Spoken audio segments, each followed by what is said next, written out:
आगे मरलो पड़ली है आखरी बार मुहा देख गे खोजलो पर मिलत न राइटर मासूम विवेक गे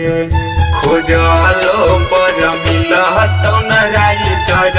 मासूम विवेक गे आगे आखरी बारली है मरले मुहा मोरा देख गे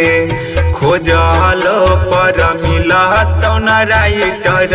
मासूम विवेक गे राजा रंजन दीपक के बसई भी जाके घर बागे आगे शिवमय मितावा के बसई भी जाके घर बागे आगे नदिया किनार बचीता जर कहिया जावा के नदिया किनार।